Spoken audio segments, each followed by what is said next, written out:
the Templars are the funniest story. They're out there, and they're like, kind of like, you can kind of see how they got their money. Like they were like, let's go to the Holy Land and get a bunch of artifacts, and these guys are passionate about it. They're like, yeah, early archaeology in a sense. Like they have to figure out where to go, and so they're tracking down religious mythology, and they're following up on it and digging and pulling stuff out, and then immediately they're super rich, and immediately they have the concept of banking, of this idea of like, well, how do we continue to stay rich with money while you lend it, and forget about that usury thing. Like, we'll just start charging a little interest, and we'll become a bank. We'll offer paper tender that equals camels or gold or something. Yeah. So it becomes this really interesting story, and then they get really big, and then the Vatican's like, we're not going to do that, and they go and swallow them. The Codega is a guide and a storyteller, escorting you through the night, lighting the way, warding off thieves, ghosts, demons, and other oddities. Along the journey, his companions would often share with him the most curious of stories that he'd record in his Codex. Perhaps you just might find yourself traveling with the Codega and sharing one of yours. Welcome, fellow wanderers of the weird and keepers of the Codex. On today's journey through the foggy folds of forbidden knowledge, I'm joined once again by Greg from Cosmos University. And this time we are cracking open a text that's been called the Little Genesis, the Apocalypse of Moses, and the Book That Time Forgot. That's right, we are diving into the Book of Jubilees. Now, what is this mysterious rewriting of Genesis and Exodus doing buried in the shadows of religious history? Why does it add detail where the Bible stays silent? And who really gave this book to Moses? Was it God or something else? From rigid celestial calendars to fallen angel bloodlines, and from cosmic law to the curious case of lunar deception, the Book of Jubilees might just be the scriptural smoking gun that ties Enochian lore, modern prophecy, and ancient alien theory into one tightly wound scroll. So grab your lamp, open your mind, and follow us back to the mountain, the one where Moses may have gotten more than just the Ten Commandments.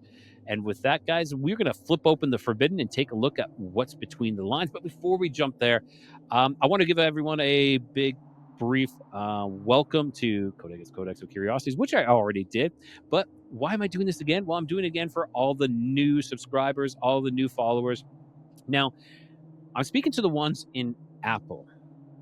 Yeah, you guys are listening on Apple, iTunes, podcasts. I have a lot of you listening, but just a small number of subscribers. So, what I want you to do, if you're listening and enjoying this and you keep coming back, hit that subscribe button and leave me a review. Leave me a 5-star review would be great, but leave me a review. So, again, I'm calling you out on Apple and saying, quit just listening, subscribe already. All right.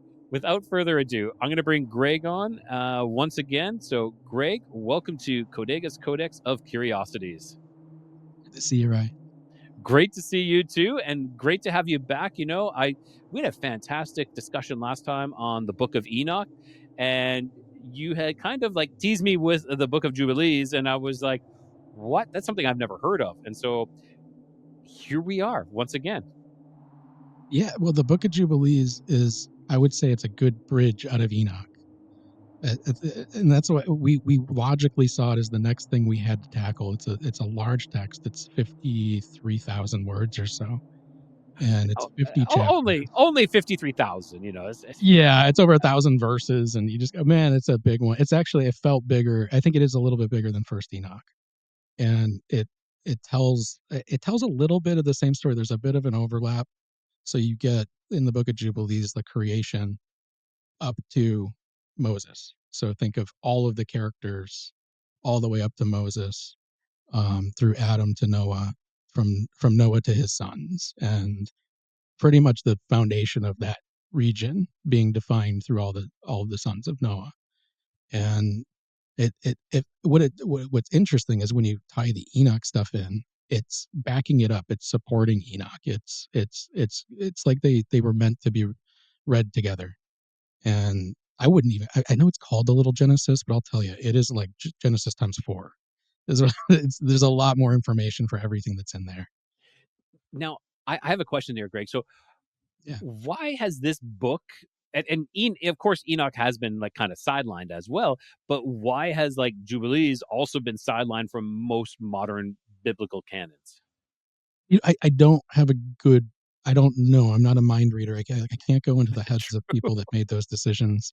But I would say it tells such a different story than what you would like if you were to grab someone off the street and say, if you go to church, what's the story that you know? You're going to contradict up against several points. Just like with First Enoch, you're going to start contradicting up against points that have no scriptural basis but end up in the dogma anyways. So I think I've been thinking about this a lot. That I think that the story of the Watchers is more important than it's led on to in the traditional Bible. I think that it speaks to a problem which wasn't created solely by man. And I feel like when you read Genesis, you get this idea of the humans became wicked, and that wickedness was punished by the flood. But the story you get in First Enoch and again in Book of Jubilees is that this was a problem created by the Watchers due to their fornication, due to their um, inequities. Like they weren't creating an equal world, and due to their uncleanliness, whatever that means. But essentially, it was saying that these powerful beings, the Watchers, created a situation in which the only tenable solution was to have Noah's flood and to reduce the population way down, to get rid of all of this technology that was being utilized all across the world, and to put humanity into a reset. Like and we have a passion to follow this stuff because I don't know who is still thinking there wasn't a reset. There's so much data that's just mounting up to this. So this really becomes like the story of why we're all here and how we got here and what we can maybe expect could happen on a planet, even well developed planet, that things could just end one day, and then we're just all the only things that we remember are on stone tablets or oral tradition.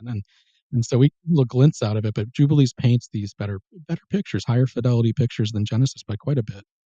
And I think that contradicts with a lot of what the church wanted and what the religious leaders want.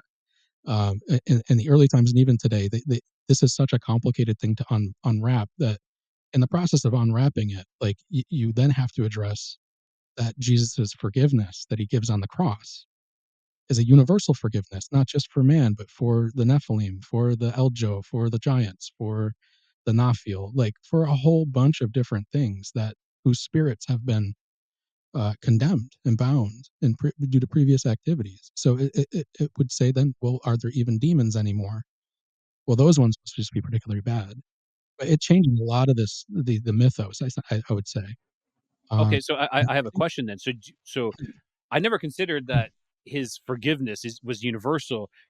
Would So I think that would tie into then, like David and the mighty men, because the mighty men consisted of not just regular men, but allegedly there was Nephilim in there as well, giants with them, yeah, who were contributing and helping to rid the world of all these other yeah. nasty Nephilim. Yeah. Well, yeah, and they're thinking that they're condemned. I would say that there's the likelihood that a Nephilim or a Nephilim bloodline made it through the flood is extremely high, extremely high. We have the stories of man, and we may have some of their stories in mixed in as well. So yeah, the universal forgiveness kind of it sets up in First Enoch, and there's this constant mention of this elect one, and how that is tied to the guilt of the Watchers, him coming. And it's like at the point of First Enoch, there wasn't like a detailed plan, but the plan in general was it's going to be a really long time before this gets forgiven. These 10,000 years before the elect one, this incarnate version that's being prepared in heaven, or it could be being prepared in the Garden of Eden. For all we know, it's just a place that Enoch is just at, and it's weird. Um, but it's someone being prepared, and their whole job is to go and then like undo or figure out the path forward, but it won't be immediate. It'll be this long period of time. So Jesus arrives 10,000 years after this first Enoch story and fulfills that prophecy. And we associate him with forgiveness. We associate him with, the original sin being forgiven and all of these things. So now you're kind of on your own. Now you're in the mortal sin territory. Humans aren't cursed. But there were other things that were cursed at that point too. And I think that a loving God wouldn't have a permanent punishment for anything. What's the point of that? Just remove it from existence if you're not going to give it a path forward. And I think that all of those beings that we hear about in the biblical account, like there's in Jubilees, we get more names of things. We get these things. Single places. They're called the Eljo, and the Eljo show up in Jubilees as in the line of things that were created and were bigger than man. And so the line kind of goes that the Watchers created all these different things that were unlike each other. And one of them, or the line goes that they created these different things, and the Nephilim get slain by the giants. And you're like, what does that mean? I've never heard Nephilim before. I think I it's mean, Nephilim in I've singular. okay. So who knows? I have no idea. Like I'm just reading it and saying, okay, that's what it says. So the giants the giants slay the Nephilim, and then the Eljo slay the giants, and then the Eljo slay man, and then man kills each other. And you're like, what are all these different things? Like now we've got more than just giants. We've got And more than Nephilim. okay, and So so for myself, I always assumed that giants and Nephilim were one and the same. me too, for a long time. And until we got into reading these things, I was like, there's so much striation. In Jubilees, they don't even say the word Nephilim. They say Naphadim. And you're like, well, I know enough about the language that those are two different words. And I just don't know if maybe sometime over when it's being transcribed again and again and again, somebody might have just messed it up. But it sounds like two different words or two different ways to describe things. And it's not like we have the word Nephilim in old scripture showing up more than a couple of times. So it's hard to figure out really the story that these guys knew. And I think that's why we like enjoy exploring these things. I really do wish there was less of this attitude though that went around, and like we don't use Jubilees in the Bible, we don't use Enoch in the Bible, and that means that there was probably a lot of supporting texts that just got wiped out at some point. And so there might have been a lot of people that had talked about what these things were in detail and how to unwrap it, and but that was from a world where everyone believed everything, and there was strong priest classes and all this. And over time, we got so lucky to get something like the Book of Jubilees or like First Enoch to survive all that time while it was being excluded from the printing presses and from the Which is huge. from the reproduction artists that would just the monks that would sit and continually keep text in the same form over millennia. And so these books, like, they get preserved in the Dead Sea Scrolls. Jubilees ends up in the Ethiopian Bible, so it sticks around there. But yeah, we don't. There's so much we don't know, I guess. But the picture I can see, and I think everyone can see if they read all this stuff, is that the world was a lot different, and for a period after this flood, um, we were co-inhabitants of this place with things that were way different than us. And that's not before a flood, that's after. And we don't know how long that goes, but yeah, the David story, like he's knocking out Goliath. There's still some of them around, like he's they're still making it. There's the story of the Patagons in South America, these huge people. There's the story, Native American stories of giants, very tall people, and you just go like, my thought here is like, I bet their genes are a little different, and I bet that little bit of variation, just these like a little bit, the same thing that would separate somebody that genetically from the UK and genetically from, let's say, Alaska. That little bit of difference is probably what's going to show up there. Just a little tiny bit of modification, because I've never heard the giants having any attributed powers like the Nephilim have. Like I've never heard of like these extra functions. They're just big and strong. So for the most part, they would probably look very human. You know, Just a lot bigger. Just a way bigger. yeah. What about sizes? What did they describe? Did they go into any detail about the Yeah, sizes of these giants? Yeah. Yeah, in Enoch they're huge. Like they're incomprehensibly big. But in Jubilees, they mention that there's a tribe that is now gone in the land of Gideon or Gilead, and as they're kind of like breaking up the land, they're saying there's this territory that used to be the territory of the Raphaim, and the Raphaim are giants, and then it lists off that they're typically from 10 cubits to 7 cubits tall, and a cubit's 18 inches, so that gives you 15 feet at the biggest, which is kind of on par with what we'd consider like the Egyptian account. That there's the giants that they depict in their artwork tend to look about 15 feet tall, like 3 times as large as a normal person.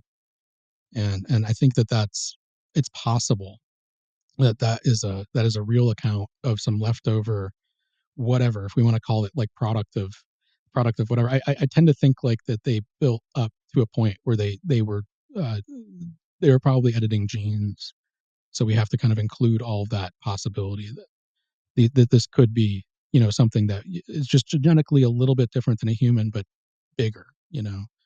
um yeah, it's a really weird account because they're I don't think anywhere in Jubilees they say like we ran into a giant. It's just knowledge that they did persist past the flood, and of course they would, right? They like I think a lot of people persisted past the flood, not just Noah. I don't see a single thing in Jubilees that say that we're the only people that made it through this thing. I don't see anything about that. I think that's somewhat assumed because when you get through the long lists of like, if you like the begots, the Book of Jubilees is for you. If you like knowing whose dad is whose and like how many kids they had and the names of all their children, this is the book for you. Because you'll get through it and you'll see these names, like you'll see name and you're like, oh, so that's becomes the city state of That person probably went to found Ur. And you see another name that used to be written Egyptica, but now it's Mizraim. And it's like, well, there you go. There's Egypt right down there. It's one of Ham's children. And you see the words Canaan, which turns into Carthage. And then you see Put, which was an ancient kingdom, mythical kingdom that existed near Egypt. And Cush, which we all know the land of Cush is a real place. And you see Lud for the Luddites, and you see, you keep going. Like, and so all of these regional areas that have names today draw their names from the Book of Jubilees, 100% of them, and except for Raphaim, that's because they came from the giants and they settled. Apparently, they couldn't make it. I don't know. Maybe they moved on. Who knows? Maybe they got jobs somewhere else and decided they didn't want to live in the desert anymore. I don't know. Yeah, it's like I think it's a fantastic way to look at the thing that this we're relying on Jubilees so much for the the history of the region, and we don't even realize it. It ends up painting in so many things in the region, logically so. Okay. I find that fascinating. Like there's so much connections then in between it. Yeah, Between the book and our reality that we're living in right now. Like there's Egypt. Here we go. And it's yeah, where did that come from? yeah. Oh, well, it actually came from a son of you said a son of Ham. Was that? Son of Ham. Yeah, Ham got to break up. Ham broke up Africa, and yeah, it's just, and Shem gets like everything east, and then Japheth gets everything west. And so you picture the crosshairs landing in Turkey or the early Noahic settlements. That's sort of so. The Book of Jubilee says that Noah lands, builds a city, um, starts farming immediately. And first thing what the first thing he does is grapevines. He wants to make wine. So he's like, he's getting out of the ark or something, and he's just hanging up, his trussels and getting his grapes going. And he's like, we're gonna have wine this summer. Like he's just on it quick.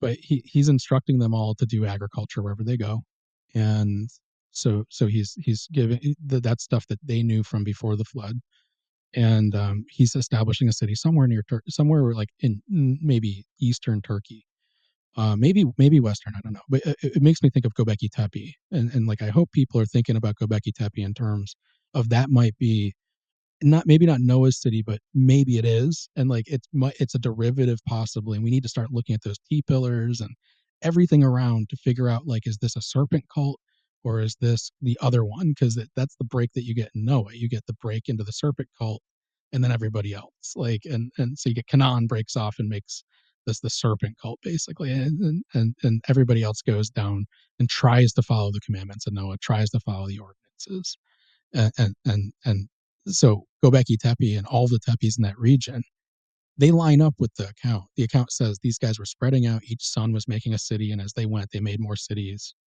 And they're you pull out a map of the region, you go, yeah, that's what happened. It all poured out of the crescent, and and it's and like, you are completely correct. Like, this is not the first time that I heard about the connection between Noah and Gobekli Tepe, because some people were saying that perhaps this was Noah's temple that he set up to sacrifice some of these animals, and these, like the pillars, they all represent animals. yeah, And why would you represent animals if, unless you're, because it said that he did sacrifice X amount of animals yeah, after he got out, and yeah. And we were looking at them for that. So Göbeki's not really all that dug out, and a lot of the places aren't. So it's kind of like, yeah, you could get this list of, okay, he said 7 sheep. We're looking for a pillar with 7 sheep, 1 ox, three turtle doves, and a goat. Like, if someone were to find that pillar, I wouldn't be surprised, because the main thing I can pull out of this, so we've done 2 books now that are down. I guess you'd call the Adamic story, the story that starts with Adam. And a lot of our research lately has been going into Egypt, and now with the knowledge that it's potentially that Egypt was an offshoot of this same story, we've found the same story, and we've even found some glyphs that support language crossover. Like, this ancient glyph is the same glyph that you would use to say Nephilim. It's the same. It's the way you would say Nephilim.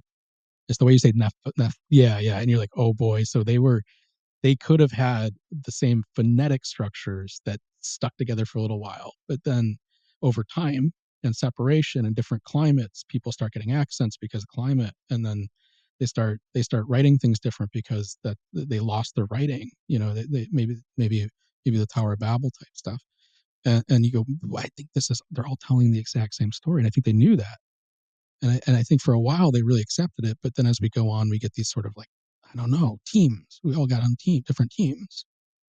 Too many transgressions, too many fights over territory, too many people doing bad things to each other, and eventually that adds up to everyone hating each other, and they see each other as different. But I think I would be surprised or rather I wouldn't be surprised if given enough text to look at, and enough of these old artifacts, that we just say, man, it's all the exact same story. It's just these guys got this part a little better, these guys got this part, and these guys got this part. But where the Jubilees things come in is it gets the idea of the division of the land down perfectly. They describe why everybody's there, why they don't like each other, like some of these the reason for this character named Jacob to eventually get Israel going. And it even goes so far as to describe how it was that those people ended up in Egypt, as being the leadership class of Egypt.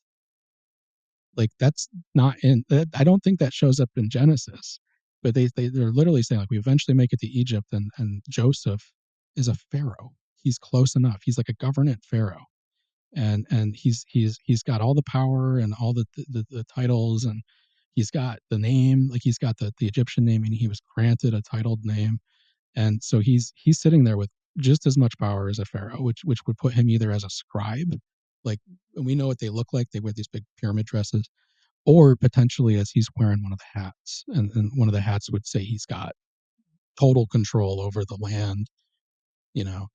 And that story is absent. That's that Moses doesn't and tell that in sorry, Genesis. what do you mean by one of the hats? Can Oh, so you've got I'm speculating. I'm thinking. you've got I'm imagining something. crowns, Okay, crowns. Like, so okay. certain crowns, if you were wearing it, would mean like that person's in charge. Oh, got you. Um, Yeah. so you always see the pharaoh depicted with a crown, a particular crown, and that crown is the double crown. And that's The there's double a crown is symbol. the one that is Upper and Lower Egypt, correct? Is the double crown? Yeah, you got it. Yeah, yeah, yeah, yeah. You've got it. And so if somebody's wearing that, you pay attention. But there's other things they could wear too. Like, they could wear a uraeus, which is a snake, and they Okay. could wear that with that the Sphinx or the Tut thing Yes, that hat, and that would with mean like their upper yeah, class. whatever. Yes, the Yeah. headdress. We'll say the headdress. Yes, yes, yes. So, but the story is saying that Joseph is essentially in charge of Egypt after a short period, and he works out something where he extracts all of the wealth of Egypt. He takes all the wealth from the people and gets it to be controlled by the state. There's a famine, and he predicts the famine correctly, and it's a long famine, like 7 years. So the Egyptian state is holding all this grain and corn and livestock, anticipating it. They built granaries all over the place, and then he's got enough power to exert that these Egyptian people that didn't prepare for this and other people in the regions need to essentially give them whatever they got to get food. So it's gold and land. It's like monetary and land. So that consolidation that takes place um, is in the history books. That this period is now it is in the history books, called the second intermediary period. In the history books they say these people called the Hyksos took over, and you're like, well, who are they? And you look at the Egyptian glyphs for Hyksos are like a shepherd's crook and king, and you're like, well, they're shepherd kings, and that's how they're described by the Egyptians, shepherd kings from a foreign land. And that's the story from Jubilees. They come in from a foreign land just north, but it's not their land to take. And Abraham's grandfather and all the way up weren't granted the land of Egypt. That was granted to Shem and then his line. And they come in and just take all the wealth out, get a bunch of power and control. And when Joseph dies, they've moved in. They've moved into the northern lands of Egypt, which are just beautiful, like right on the Nile and the Delta. Like, and they moved in, like there's a whole list. It's got to be 50 plus people. They moved in, like generations. They moved in and got all these estates and set up. Um, and what happens is in history is that becomes a murky part in Egypt that nobody really knows how long it took place for, and nobody really there's guesses, but there's ranges that go up like 50 or 100 years in both directions, and nobody really knows how many people ruled. But they made some crazy art in there, like some absolutely substantial carvings. Like they made some car-sized sphinxes that are made out of diorite and things like this, like just beautifully carved. So the artisan community was still pumping stuff out, but I don't think they built any major temples or anything like that. So it's hard to mark, how long this period was. It ends with a figure named Atmos the First, and that's seen as the beginning of the end of that. I think that's the beginning of the New Kingdom. And when that begins, first of all, his name is Amos, Moses. It's in there. I don't know if that's the guy, but the name is there. And he takes control after he pursued out the Hyksos, he drove them out. So from the Egyptian perspective, they drove the Hyksos out. But from the Hebrew perspective, they left willingly and got pursued.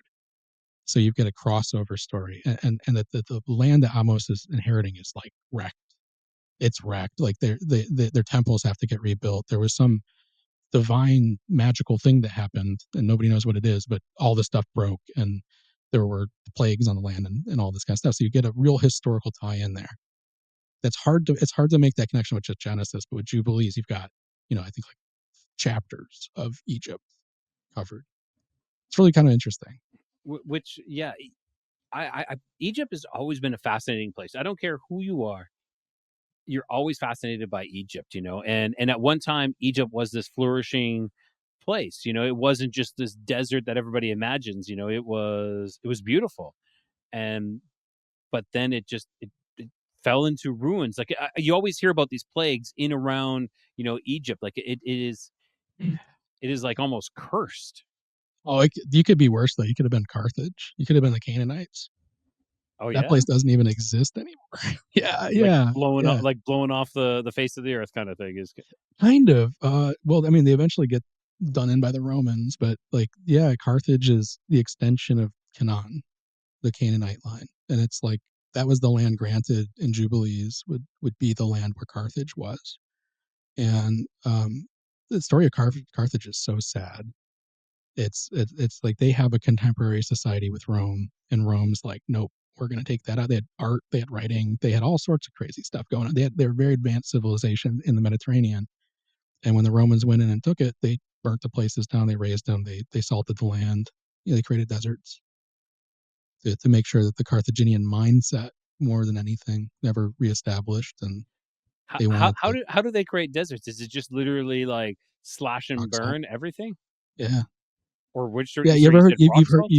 You've heard the phrase like salting the land. It's like that's what was done to Carthage. Is they literally they had the rock salt being dragged out of mines and out of lake beds, and they were crushing it, and soldiers would walk around and throw salt at anything that was green, and just that was the end of it. If you go out and throw some rock salt in your front yard, it will destroy the nutrients. And if you imagine doing that on scale, like with hundreds of thousands of soldiers walking through a field with bags of salt and just throwing it, it's not gonna. It just turns all the topsoil into dust, and it's just the end of your society. It's the end of the ability to live there. And once you get a desertification going, it tends to spread. Like so, once you dry one part of land out, it can spread to the nearby areas because it'll just keep pulling all the moisture and spreading it out, and then it just flies away.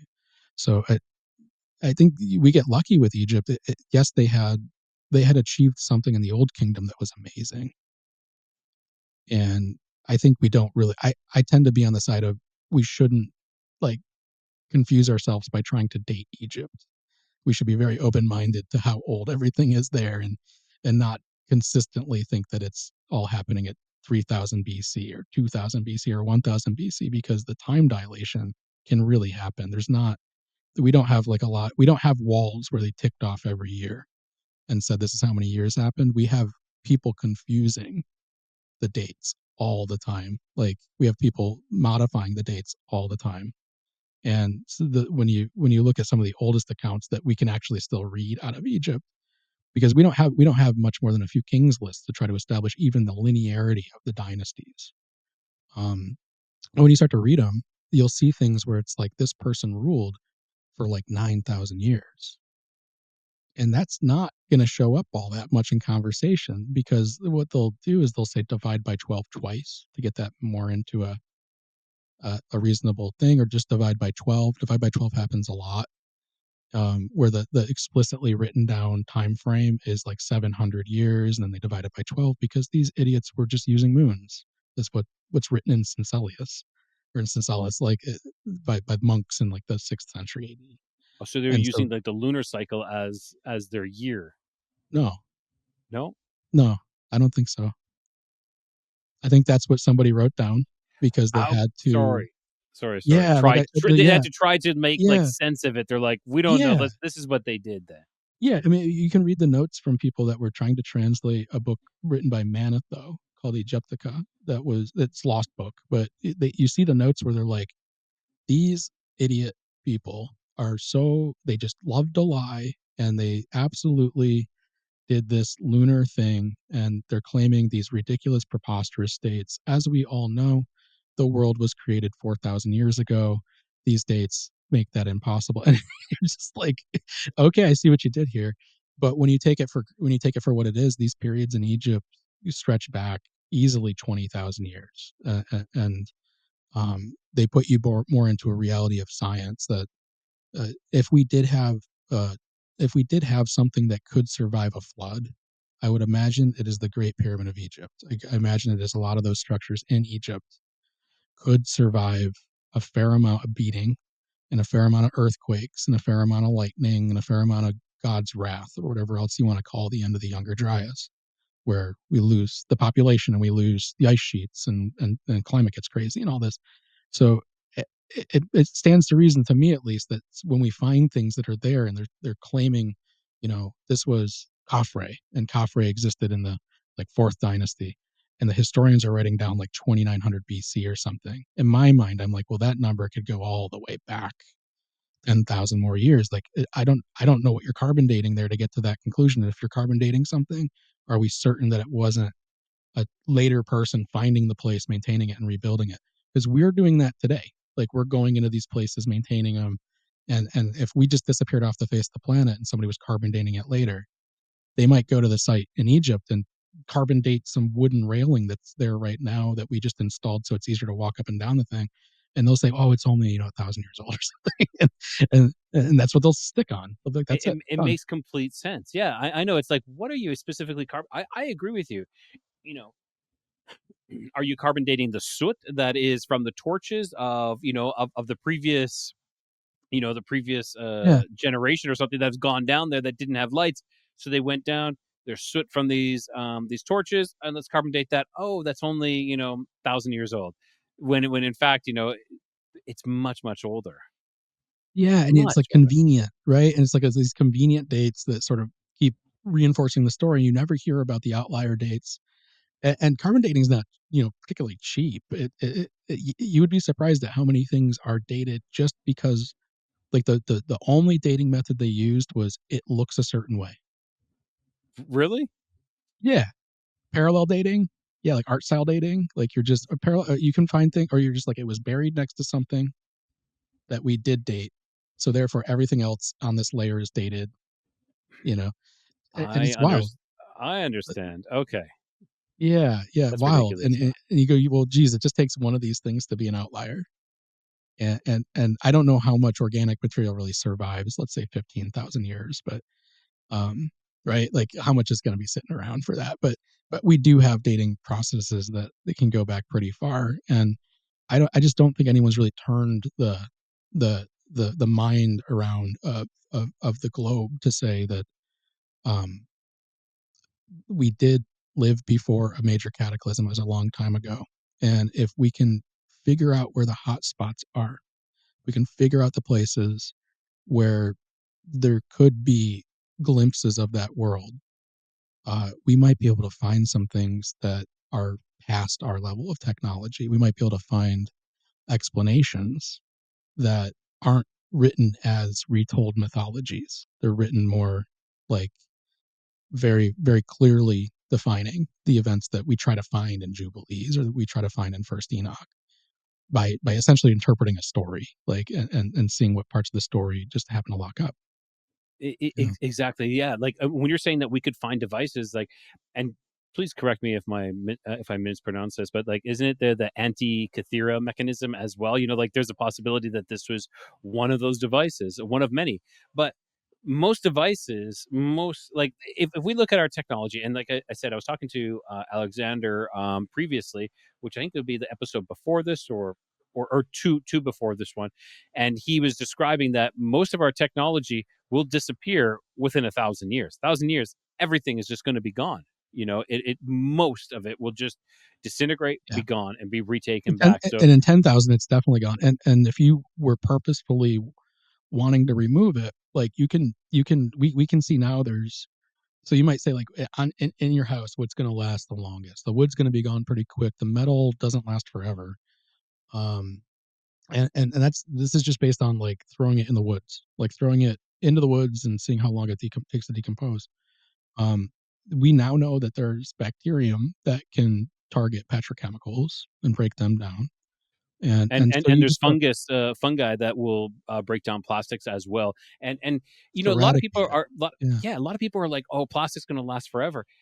I'm sorry, but if you come, like, I'm going to say, like, Mexico here, if you come here and you put plastic out in 1 year, it is so brittle from the sun breaking it down that it will disintegrate so fast. Yeah, and then it'll turn into microplastics. Everybody's afraid of microplastics, but let me tell you, they are going to disintegrate. yeah, They will go yeah. away. They'll eventually make it into the core of the earth, Yeah. and just get just turn back And into something else. Like and it, yeah, yeah, and it, like, don't get me wrong, we shouldn't be littering thinking, oh, it's going to be gone anyhow. Like, let's not litter. Let's take care of our of what we have. Let's keep things nice, but everything will break down. Everything will go away. I yeah, guess titanium and might see, last really long.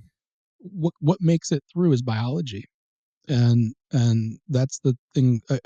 We had talked about you and I were trying to set up to do this show, and we're working on this big research presentation, and when it's all ready to go we will present it, but it is about ancient technology in Egypt, and we found some, like we found it, we have proof, we have evidence, we have something that you cannot deny. So And everybody, you hear that? It's coming. It's coming. We got It's another coming. Yeah. episode coming. Yes, another episode with And we'll make Greg. sure we do Yeah. it here with Rye and the Codega because I think like your audience will love it. It's something where we're trying to create essentially the best proof that we can create, holding up to some level of an academic standard. We're not academics, but holding up to something where we can maybe excite some people with resources to go looking for more things. And yeah, like anything that you could have made in these ancient times, Egypt is full of magical objects. Their entire language is magical. They saw most things in their life as magical, and they have some symbols. We were joking about something that we were looking at this week, where like there's beer, beer, like the word beer.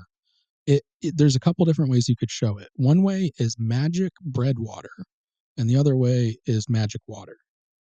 And you just go, well, yeah, I guess beer is magic bread water. Like it's, yeah, that makes sense. But that's how they write it down. This little wick thing, and then the symbol for bread, and then the symbol for a jar, and then water, and you're like, yeah, those are all they're showing you the recipe for what they're doing.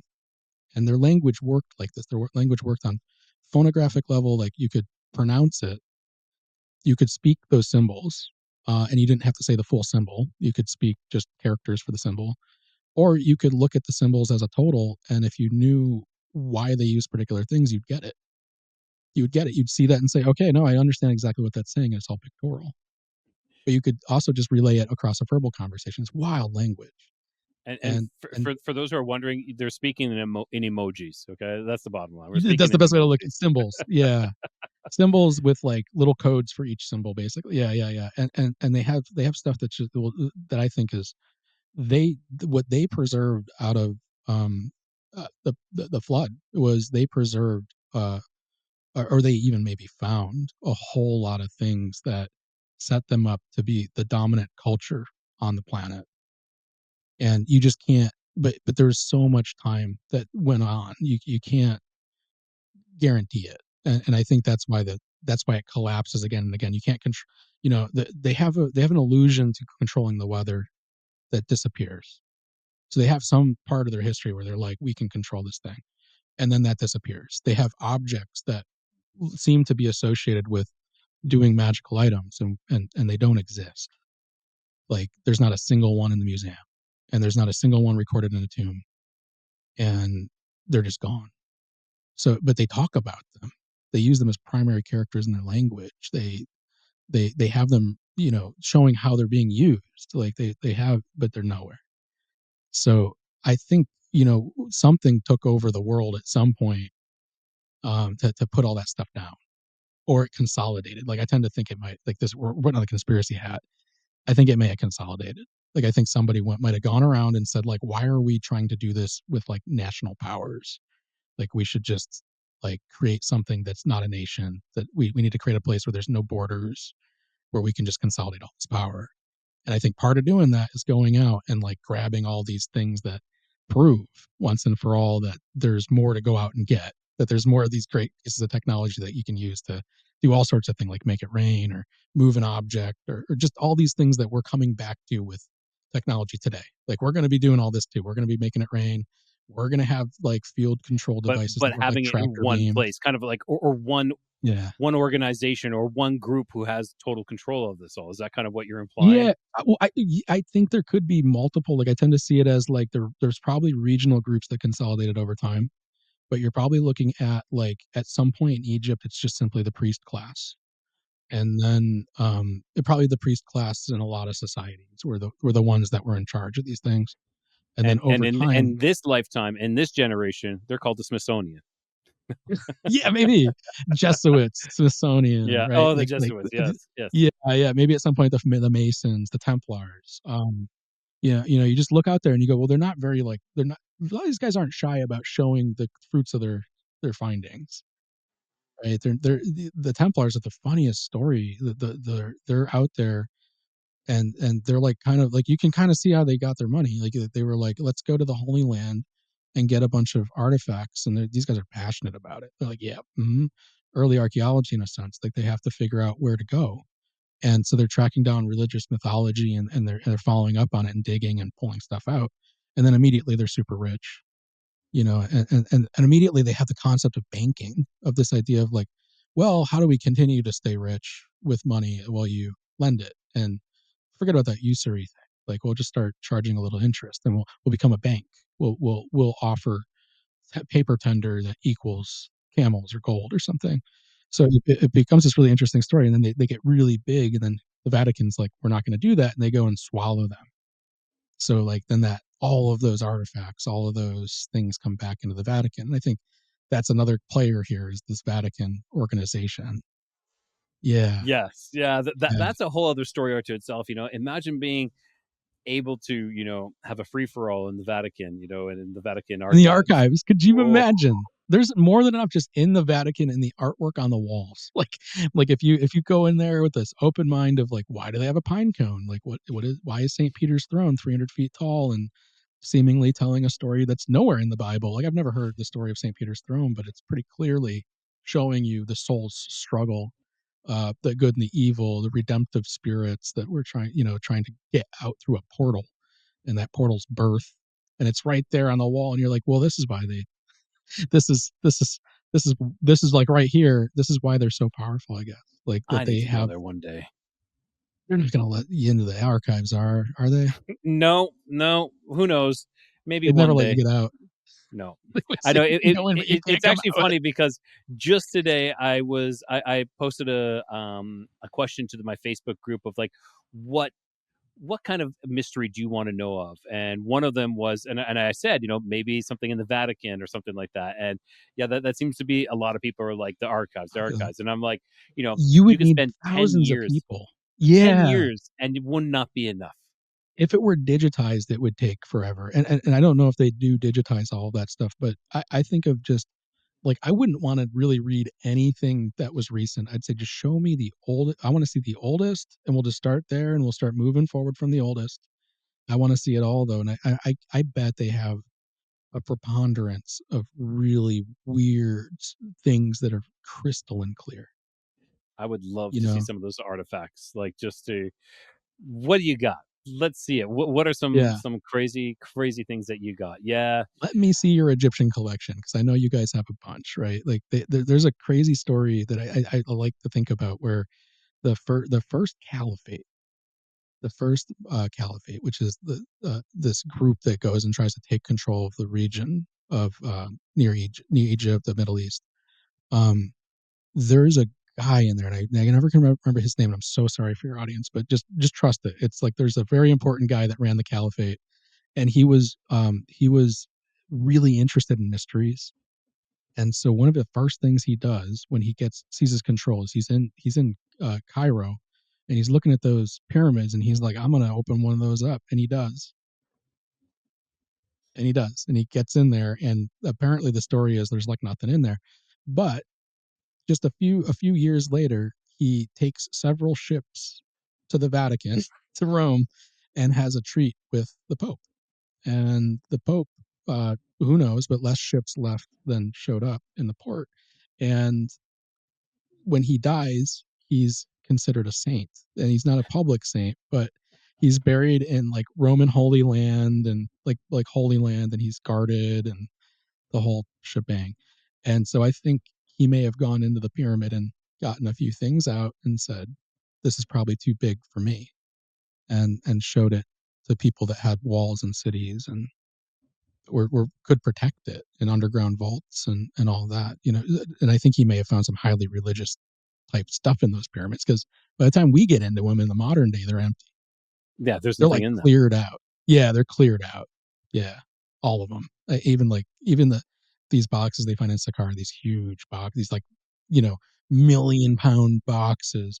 They're empty in 1850 something. Like, and you're like, well, who did that? Like, they had to dig that place out to get in. Who in the world, you know? And it's like, maybe that was where they stuck it all when the flood happened, to survive it.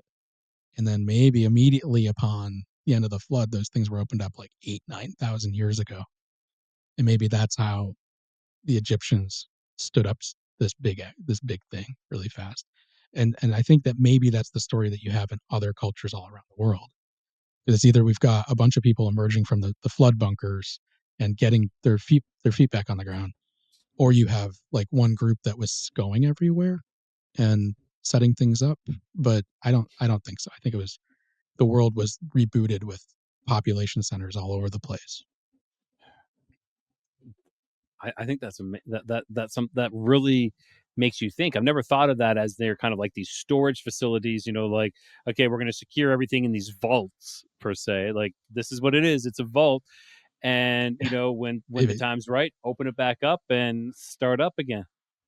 Yeah, you look at some of these places, and they're so difficult to understand how or why they would have constructed them. They with a 10 or 20 ton block that was in the middle of a passageway that blocks off an entire other section of these buildings. So what else is that? Like, are we really sold that there's like a body behind that, and they were just trying to protect it? They've and people try to like we have not. I would love to talk to some of these Egyptologist folks who produce this false narrative. It's verifiably false. We haven't found a body in the pyramids yet. We haven't even found a construction worker who died I, in the I pyramids thought yet. there was one. I thought there was one pyramid where they actually did have a tomb, but it was definitely like years and years after that like thousands of years after. I thought there was one. Okay, okay, I'll have to look into it. I You're thought there was probably right. only one, Okay, but one out of I know, 150. and We everybody found a believes body. it. Everybody Yeah, believes yeah, this, and we have yeah, something called the Valley of the Kings, but people still yeah. believe that. Oh, and it's funny because I talk about this with just about every other a guest that I have on. It's like we had the Valley of the Kings, but everybody believes that the pyramids are tombs. But why do we have the Valley of the Kings then? Like, come They have on, guys. boxes in them. I mean, they have what you could consider like a box to put Yes. stuff, but like that feels to me like it's like a vault. Like it feels like where you put your very valuable things. Like like you would. And the Kings Valley is really interesting because it's essentially built and not discovered for a very long time, right? Like, and it's still. I think that I don't know if they're going to find any more there, but it's kind of interesting. It's out in the middle of nowhere, and like it's kind of designed to throw the scent off in a sense. But those are really complicated, big construction projects happening out there. And like it almost sometimes I've thought like, did they inhabit these or did they make them? Like, did they find this and then paint the walls and and make them into Like in the Valley of the Kings is what you're saying. yeah, yeah. Because I just think that people they the jump of technology that happened in Egypt is incomprehensible. Like the modern narrative would have you believe that a nation of about 1 million people built the pyramids, and I live in a town of about 1 million people. I don't think they're building the pyramids here. I think there's too much set up. There would be too much set up just to sustain the economy that it would be so hard to pull that, and especially with the amount of labor you would need just to like move things around and Yeah, cutting who's stones. providing the food? Who's providing, Yeah, where are they staying? Like, do they have to yeah, walk to work every single day? Well, that's going to be like 2 hours they're going to miss into that, and then they head home, yeah. and And it's it's not just these ridiculous. blocks that they stuck there. They had to level everything. They had to flatten off all the stones. Like it's just an enormous amount of labor when you're thinking about doing it with like diorite pounders and copper chisels. And when you get into iron and all this stuff, it's just then you get into the problem of how do they lift it and like how were they transporting stuff that was this big and how were they why were they even compelled to do so? Like well there must have been a little bit beyond like just do it because you're bored or do it Yeah, because you'll get fed. and like if you were being buried in one of these like you're being buried to go to the afterlife and you want to bring all your treasures with you, are you going to do it in this massive tomb so that everybody knows where you are and they can like raid that tomb, and it's like I can see that, like 100 miles away, that's where it is, and that's where all the golds and riches is, and I'm going to go there? Or are you going to do it, are you going to be buried someplace obscure and hidden and like you said, off the scent? So it's ridiculous. Yeah, I think they're very interesting things that do exist, and like I think we're still yet to find more about the pyramids. I don't know if they're if there's the mystery's not over there, and I think we've even seen stuff recently that like I know there was the wild stuff coming out of with Armando May and I think it's oh I forget these guys' name, Beyond and the SAR stuff, the synthetic aperture radar stuff is it's like that's really cool.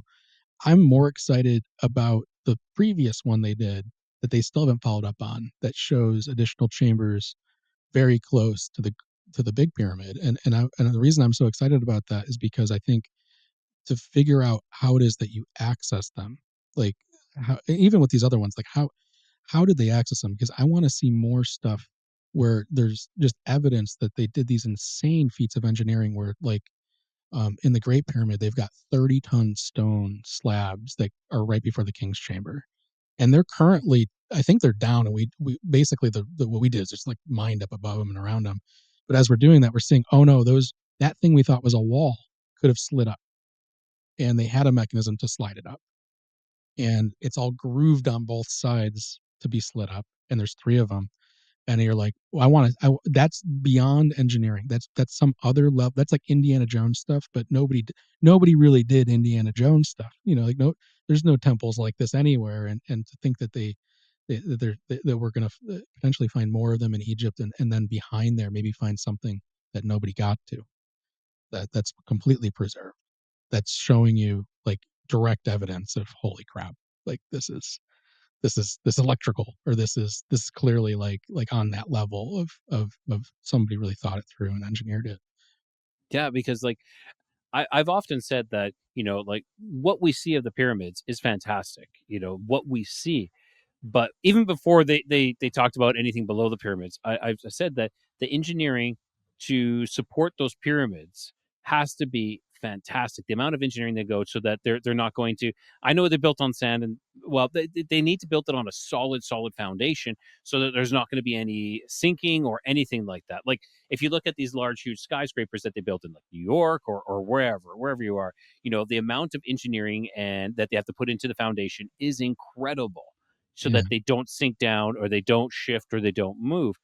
So what type of engineering did they do to build these pyramids? And if what they're showing us in these in these oh what they showed us underneath the one pyramid, if that Well, is yeah, those legit, images. Yeah, yeah, if those are real, those could be like they're like, oh, these hollow tubes, or they could be pilings, what we call pilings that we put down, we screw down, or like certainly. we drill down, and that helps support, and we go down to a larger. Usually, your pilings sometimes go to a larger base, or they're just straight down.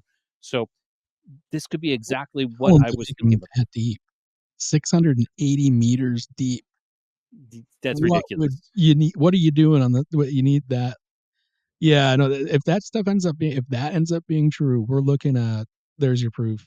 Don't anybody ever tell you the world didn't achieve some crazy stuff in the past, and aliens we got to start talking about aliens. We got to start talking about everything, because there's like that's evidence of some like planetary or whatever you want to call it, massive scale engineering like that you only see at the Hoover Dam. I agree, and Greg, that brings a great transition. I think I want to pivot this conversation back to Jubilee.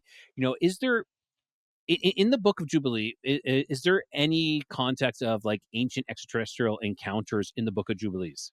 Was there anything like that? No. Nothing. I look for it and Okay. I don't see it. Yeah, Okay. I I was don't see like, I, anything I in thought there there. might have been. I've I heard that wish. there, but okay. I wish it would be nice to see something like that. So when we do the processing on these books and we research through all the text, I think like we're always looking for like how would someone describe that. It's not you're not you don't know if they're going to say there's an orb in the sky or anything. Maybe the closest you get is that there is this I wouldn't say UFO though. There's nothing flying. Just this idea that when Moses is receiving the tablets, like the mountain appears like it's on fire, and so it's probably the only place where there's a visual description of an anomaly. Um, so and that shows up in Genesis too, and that shows up in the lore later that like the mountain's glowing essentially, and so there's something going on there. But no, man, I wish you'd just say, and there was a disc of something that looked like zinc or tin, and was flying around like a helmet of the pith or something, and like Yes, because like I, yeah, I know no, people have nothing. talked about like flying chariots or things of that nature. Because yeah, how do you describe it? It's this thing in the sky, and of course you have to. accept the language, the vocabulary they have at that time, and try to see. And so you went through, and you're like, unfortunately, there's Yeah. nothing.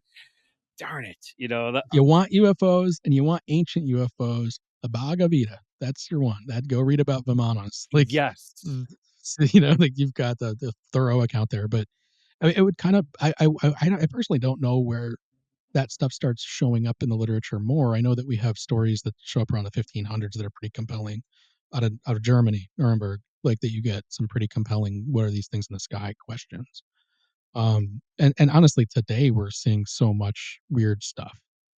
And I still think today, like, are we running into stuff that was built like 20,000 years ago? Why are we thinking that this isn't just some automated defense system that we put together, you know, and we just so happen to trigger it every so often? Who knows?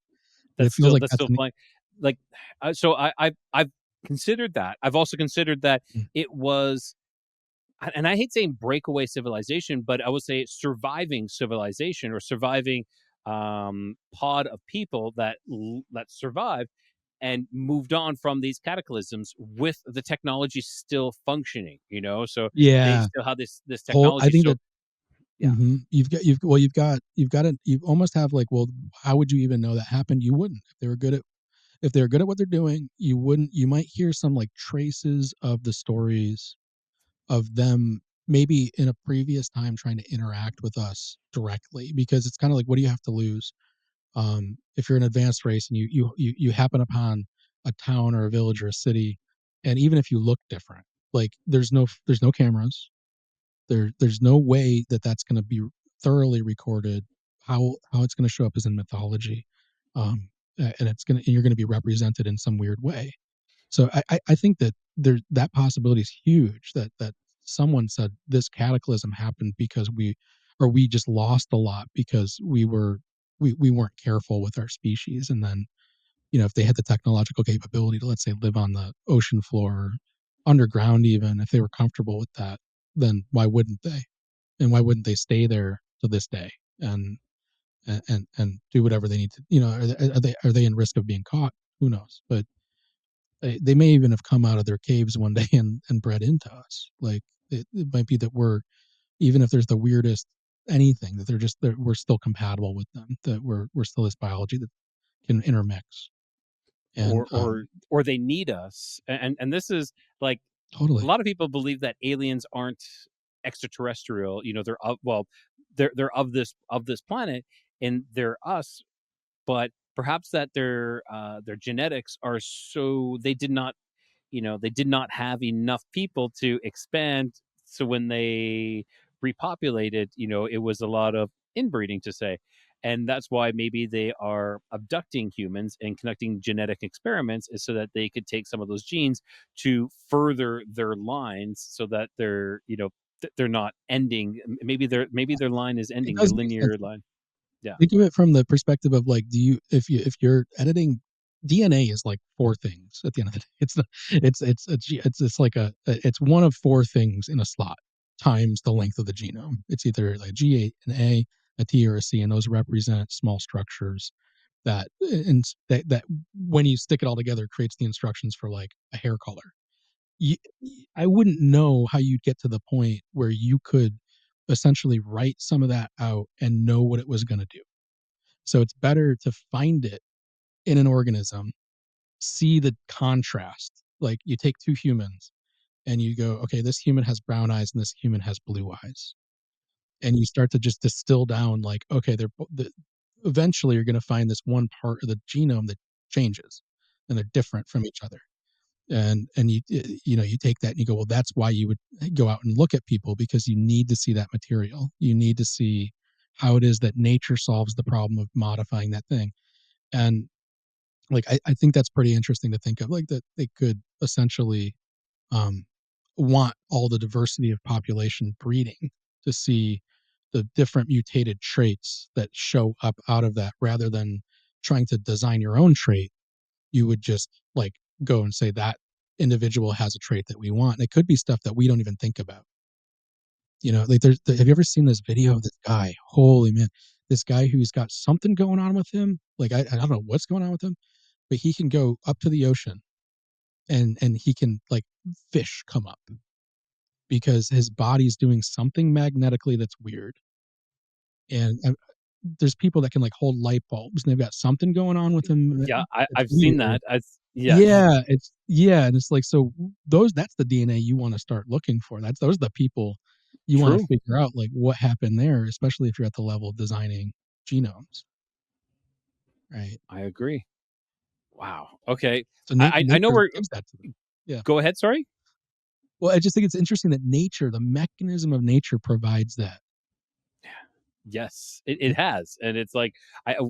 Yeah, I'm sure that we have gone through this. Definitely in the past, we have gone through this to try to isolate that and then to reproduce that as well. It's quite interesting. It's extremely interesting, and that's what I believe that there's a possibility of these UFOs. Back to that is that they are civilization that survived, and they're just 10,000 years older. And again, like I mentioned earlier when we were off air about like how Hollywood kinds of gives us soft disclosure or something like that, where we go to like Star Trek, when they're the prime directive of Star Trek is not to interfere with any beginning or up and coming civilizations until they reach a certain point. Then you can interact and have first contact kind of thing.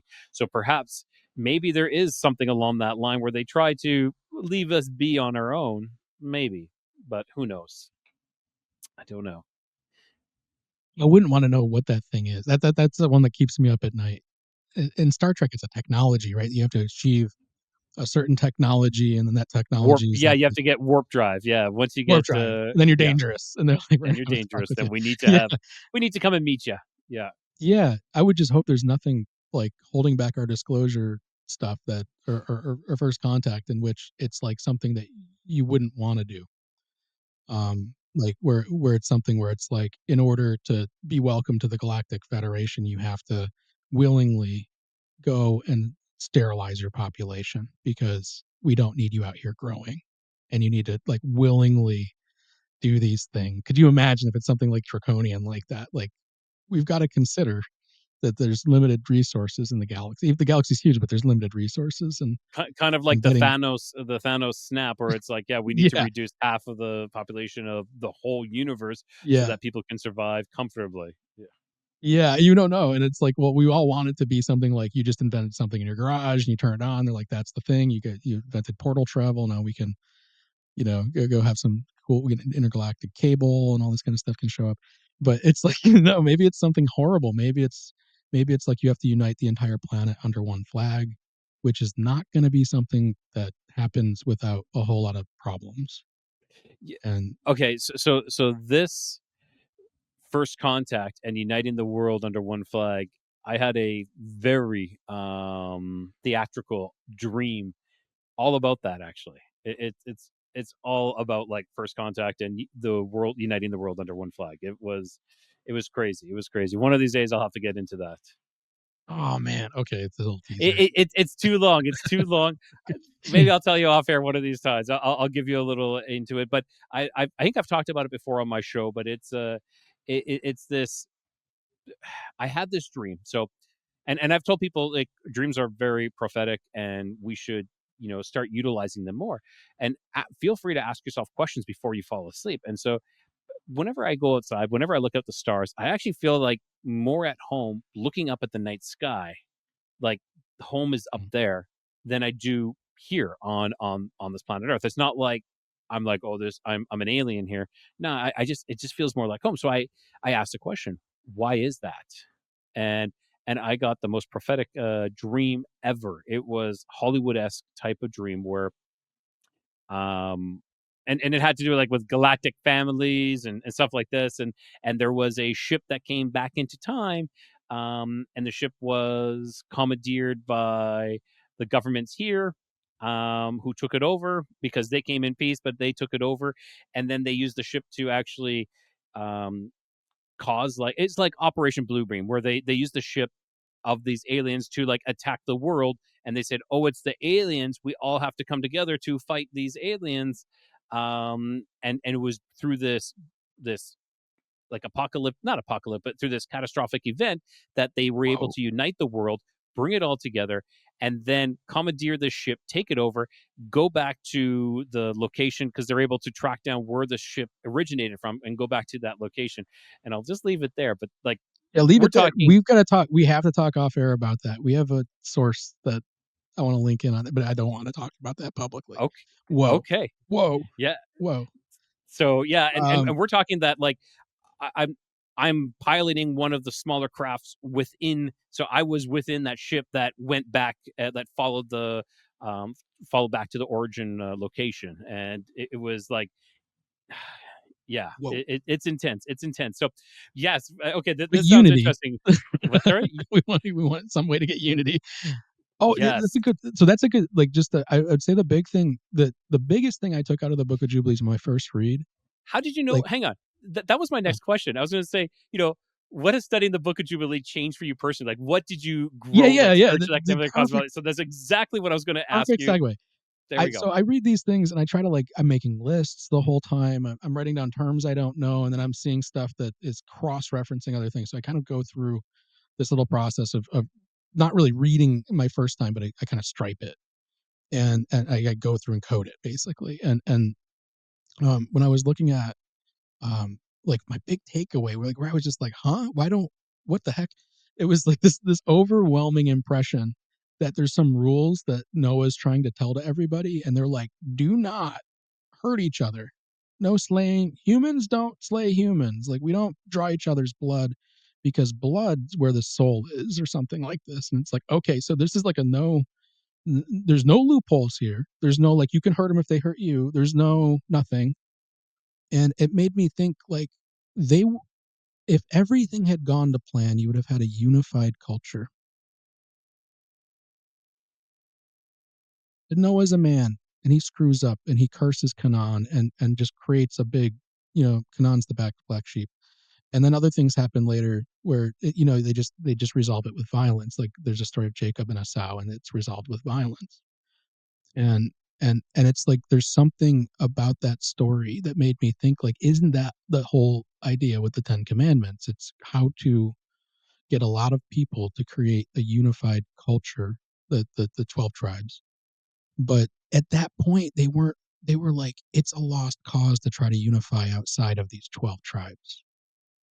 And just to think of, like, if the whole goal was to come out of a flood and have humans all working together, we screwed that up, like, almost immediately. Human nature screwed that up almost immediately. But we all, like, strive for that. We strive for the security of that, the safety of that, the ideas of, like, how do we make it through the world without hurting anyone, so there's no need for retribution, and everyone can just be on the same page, and we can create equity and between everyone, and have this thing where everyone's got same opportunities because nobody's afraid of what they'll lose, and what they're not jealous of what they don't have. And I think that was the world that they're trying to create in Troop. Like, at least that was the initial part that really hit me, is that this is a big book of, like, and here's the receipts as to why that's not going to happen. Like, here, this is just a whole list of some things that you see just break the people apart, and they can't resolve it. And we're still looking. I mean, geez, I look at the modern Middle East, and I'm like, it seems like we're still trying to work some of these things out over there. Like, they're still trying to, like, I just wish everyone could see we're all the same blood, man. You can have babies with anybody on the planet if you want to. We're all the same thing. We're and there's a world that exists here where it seems like it wasn't always all the same thing. And so I really believe your story about, like, if there, what a dream to have, to see, like, yeah, if there was, like, a unified enemy, a unified other, a unified whatever, maybe that's how you get everybody on the same page, at least for a few generations, until they screwed up again. like, right, Exactly. like, But this was done under a guise. It was like yeah. it was orchestrated, and yeah, it was a fool's errand to try to do that. But oh, Greg, we could talk for hours still, man. This was fantastic. I again thoroughly appreciated this interaction, this conversation, and I never at the beginning said, hey, where can we find you? But of course, where can everybody find you, Greg? Well, you can find us. We have a website up that's at cosmos.university instead of cosmos.com. You can go through one heck of an experience there and learn about our company a little bit, but really just stuff that we're working on. We tend to put there. We put books that we're working on there. We put data that we're collecting there. If you want to find us, like what we sell books. So we're in the process now of going and doing ancient books, and then trying to do a good job of collecting all the information in there and centralizing it so we can cross-reference ancient books better. We've done First Enoch, and now we've done the Book of Jubilees. You can find those on Amazon. I guess the best way to search for those would either be by the full title, so it'd be like the Book of Jubilees, a Sacred Chronology, the Book of Enoch, an Antediluvian account, or you can always just type something in and type in Cosmos University, and you can find our catalog there. But we're still building it up. We do artifact posts, which are pretty cool. On Facebook, we try to find these like oldest stuff, coolest stuff that's in the archaeological record. It's usually from museums, and sometimes it's sites. And so we put that on Facebook, and you can just look for Cosmos University on Facebook and find us. That's it though. We have a Discord server, but I don't think. Nope. I'm getting a don't. We don't do much there. We don't do much there. Yeah. We don't really do much there. And of course, everyone, like, the links are always in the show notes. So if you guys are really into this, which I am, make sure you guys check out the links in the show notes. And we're going to be having Greg back again and again and again. I think, this has been, I thoroughly enjoyed these conversations. He comes with he's well prepared, which is fantastic. So Greg, I want to say thank you again so much for making the time and thank you, Rye. on. Awesome. Thank you, man. Thanks so much. Love the opportunity to chat with you. All right, everyone. Greg again from Cosmos University. So, it was just another layer we just like peeled back, another mystery exposed, or perhaps maybe not exposed, maybe deepened. Again, massive thanks to Greg from Cosmos University for joining me once again on the scholarly descent into the shadows of sacred history. Now, the Book of Jubilees might not be your standard Pew Bible, but after today, maybe you're starting to see why. Like the Bible, whenever I mention the Bible, everybody gets so turned off. Many people get turned off from it. They're like, oh, it's just a religious book. It is a history book. Stop. If religion turns you off, start looking at the Bible as a history book and start going deeper into it. Start seeing these other non-canon books that used to be in it. The Ethiopian Bible has it all in there. So, if you're feeling that itch for more ancient anomalies, celestial secrets, and heretical history, don't forget to hit follow and leave a review. Share this episode with a friend who's ready to see these types of things in a new light or an ancient light. And hey guys, if you ever want to go deeper into a hole, check out my Patreon, where you will find all the audio without any advertisements, just straight audio. Now, you can also grab some exclusive merch at my merch store, Codega's Bodega, or join the discussion in my Facebook group. And until next time, keep your curiosity wandering, keep the light lit, and always find your way home.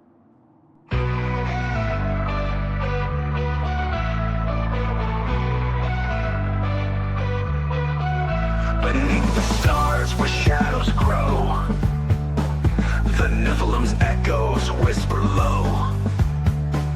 Bigfoot roams through the forest deep, and Dogman prowls where the brave won't sleep. Across lost history we wonder why, seeking the truth that time tried to hide. Keep your curiosity wandering and the light lit, through the darkness don't ever quit. In the Codex, the mysteries come, and always find your way back home.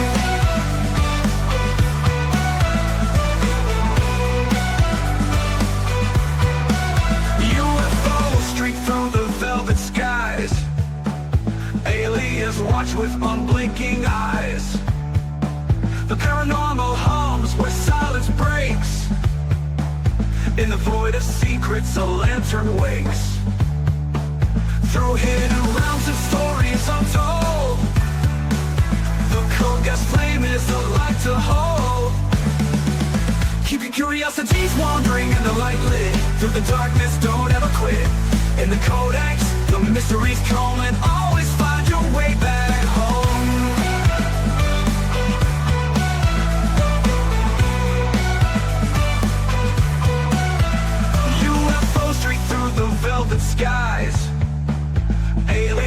watch with unblinking eyes.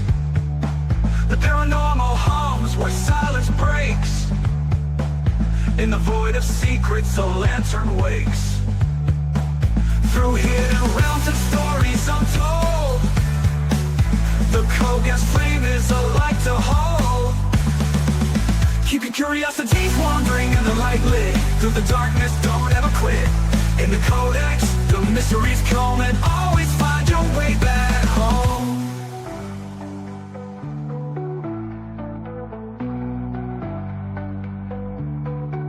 Legends rise from the earth's deep core, a lost legacy we can't ignore.